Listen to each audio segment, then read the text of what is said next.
Hello, welcome to tech in सीडो। आज के हम इस वीडियो में फॉरेन की के बारे में जानेंगे कि फॉरेन की होता क्या है और फॉरेन की का यूज क्यों करते हैं और किस तरीके से हम फॉरेन की ऐड कर सकते हैं किसी भी टेबल में। तो चलिए पहले ये देखते हैं कि फॉरेन की होता क्या है।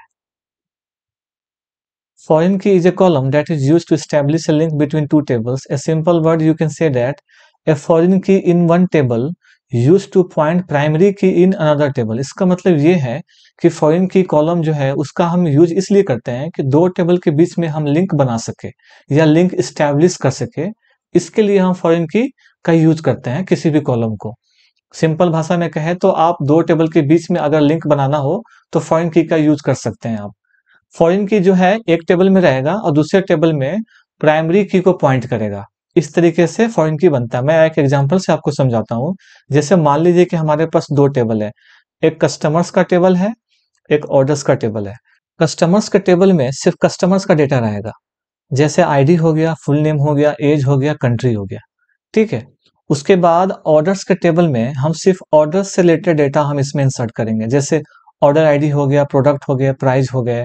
यहाँ पे एक कॉलम है, ध्यान देंगे आप, यहाँ पे एक कॉलम है कस्टमर की आईडी इस ऑर्डर टेबल में, जिससे ये पता चलेगा कि किस कस्टमर का कौन सा प्रोडक्ट है, ठीक है। इसलिए हमने यहाँ पे कस्टमर की आईडी लिया है इस ऑर्डर टेबल में। हमने इस कस्टमर आईडी को फॉरेन की बनाया है जो रेफर करेगा इस आईडी को, जो प्राइमरी की आईडी है कस्टमर टेबल में। ये इसको रेफर करेगा जिससे दो टेबल के बीच में ये कनेक्शन या लिंक बनेगा, जिससे हमारे दो टेबल में रिलेशनशिप बनेंगे। ये तो रहा आपका फॉरेन की कि अगर दो टेबल के बीच में आपको लिंक बनाना हो तो आप इस तरीके से फॉरेन की बना सकते हैं। अब हम नेक्स्ट ये देखते हैं पहले कि फॉरेन की का यूज क्यों करते हैं, उसके बाद हम देखेंगे फॉरेन की ऐड कैसे करते हैं। पहला जो मेन पॉइंट है वो ये है यूज करने का कि to normalise data. The foreign key constraint help us to normalise data in multiple tables and reduce redundancy.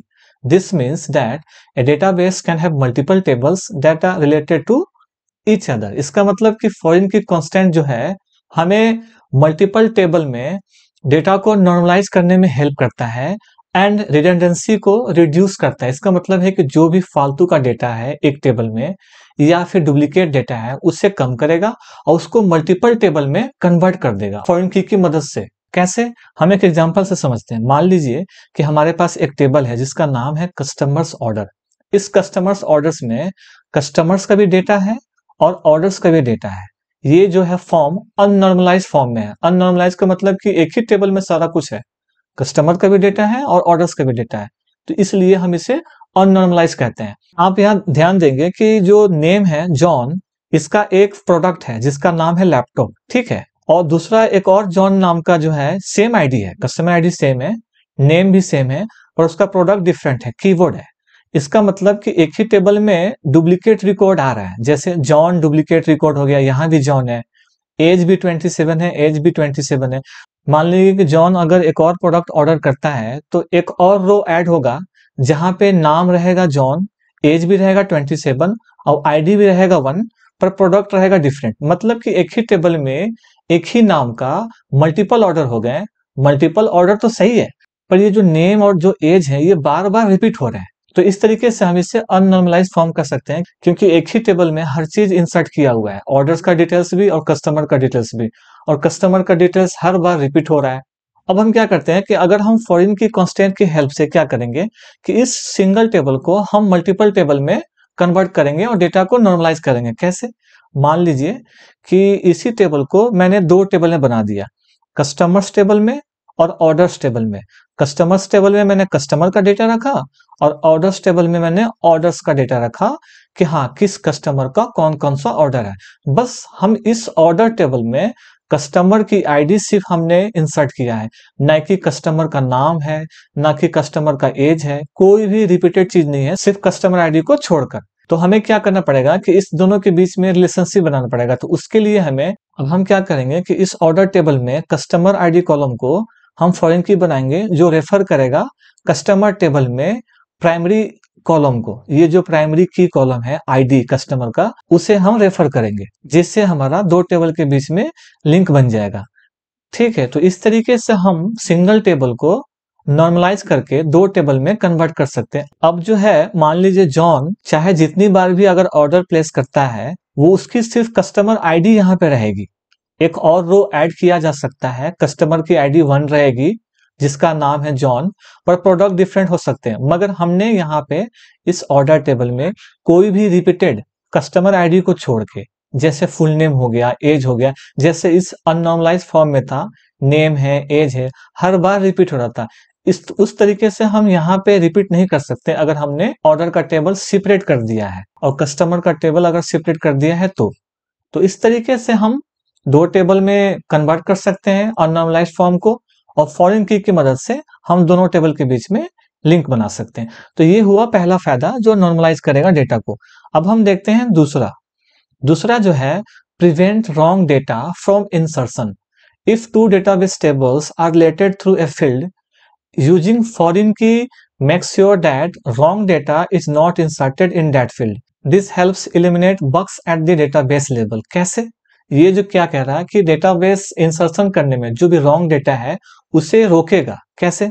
अगर आपने फॉरेन की का यूज किया है तो मान लीजिए कि ये तो हमारा कस्टमर का टेबल है, ठीक है, ये हमारा ऑर्डर का टेबल है, हमने इस ऑर्डर टेबल में फॉरेन की का यूज किया है। ये क्या कह रहा है कि prevent wrong data from insertion, मतलब कि अगर हमने कस्टमर आईडी फॉरेन की बनाया है तो हम इसमें रॉन्ग डेटा इंसर्ट नहीं कर सकते कस्टमर का।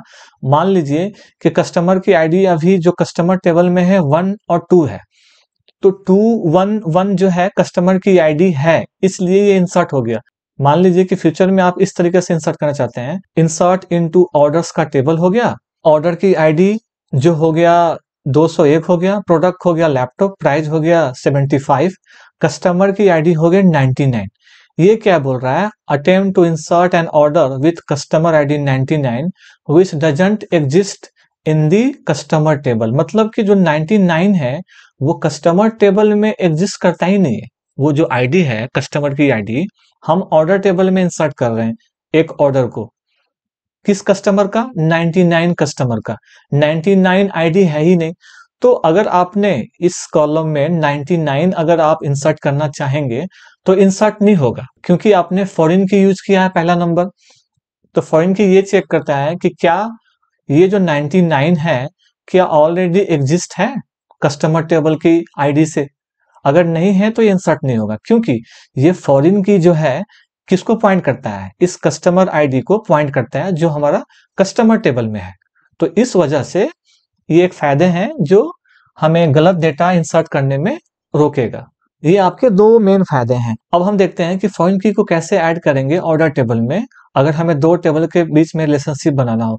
ये तो समझाने के लिए डिजाइन का पर्पस था, अब हम इसे रियल टाइम पे यूज करके देखते हैं। तो चलिए मैं ओपन करता हूँ SQL सर्वर मैनेजमेंट स्टूडियो, वहां पे देखते हैं कि कैसे हम फॉरेन की ऐड कर सकते हैं।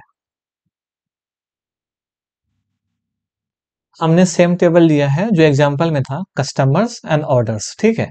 इस टेबल में कुछ डेटा है, जैसे कस्टमर टेबल में कुछ रिकॉर्ड हैं, जॉन एंड जैस्मिन 2 रिकॉर्ड हैं, और ऑर्डर्स टेबल में 3 रिकॉर्ड हैं, माउस, कीबोर्ड एंड लैपटॉप, जो डिफरेंट कस्टमर के प्रोडक्ट हैं। अब हम क्या करते हैं कि इस ऑर्डर टेबल में, ये जो ऑर्डर टेबल है कस्टमर आईडी जो कॉलम है, इसमें हम फॉरेन की ऐड करेंगे, जो दोनों टेबल के बीच में हम लिंक बनाएंगे।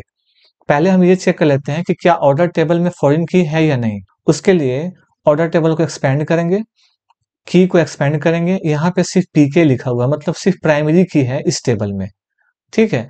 तो अब हम क्या करते हैं कि ये जो कॉलम है कस्टमर की आईडी जो है, हम इसमें फॉरेन की ऐड करेंगे इस कस्टमर की आईडी में।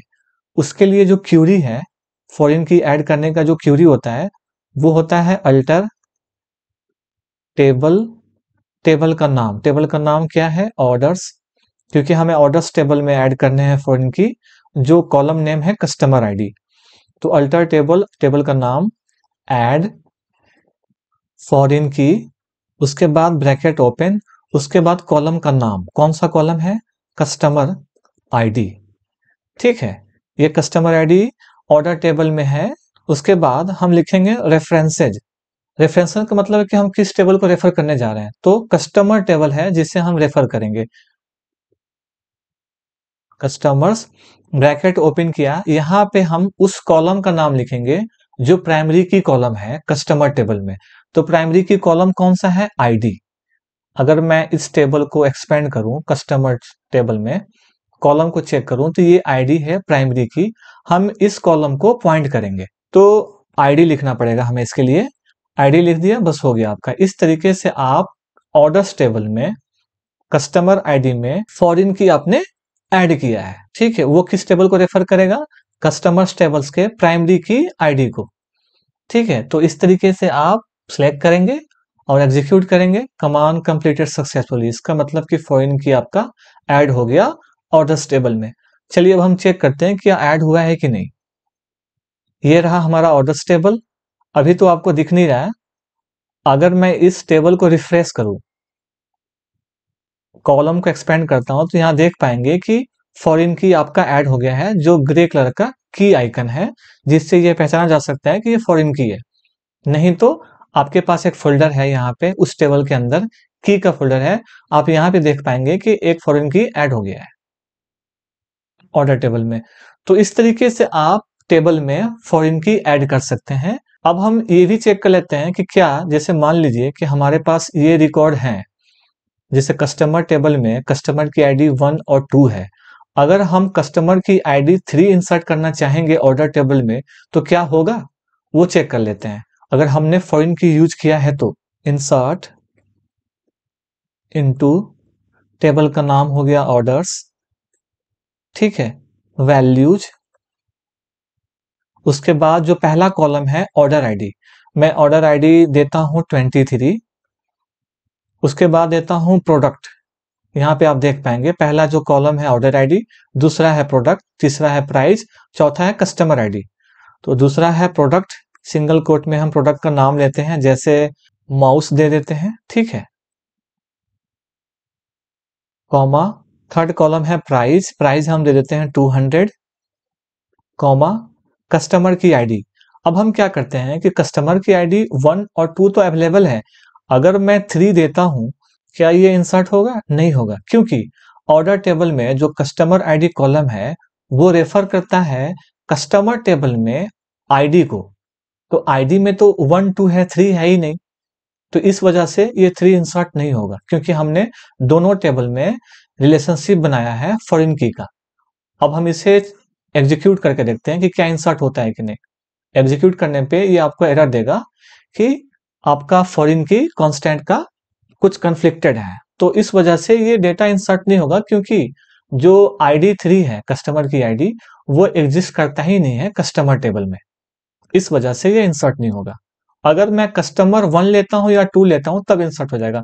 मान लीजिए कि मैं कस्टमर 1 लेता हूं, तो अब ये इंसर्ट हो जाएगा। एग्जीक्यूट करता हूं, 1 रो अफेक्टेड। ऑर्डर टेबल में देखेंगे आप तो एक और रिकॉर्ड इंसर्ट हो गया है, जिसकी आईडी 23 था, माउस प्रोडक्ट का नाम है, प्राइस 200 और कस्टमर की आईडी 1 है। तो इस तरीके से आप फॉरेन की ऐड कर सकते हैं टेबल में। आई होप ये आपको फॉरेन की कंसेप्ट समझ आया होगा। अगर आपको समझ आया तो लाइक, शेयर एंड सब्सक्राइब करना बिल्कुल ना भूलें, और बेल आइकन को जरूर प्रेस कर लें ताकि आपको अपकमिंग वीडियो की नोटिफिकेशन हमेशा मिलती रहे। Thanks for watching, happy learning.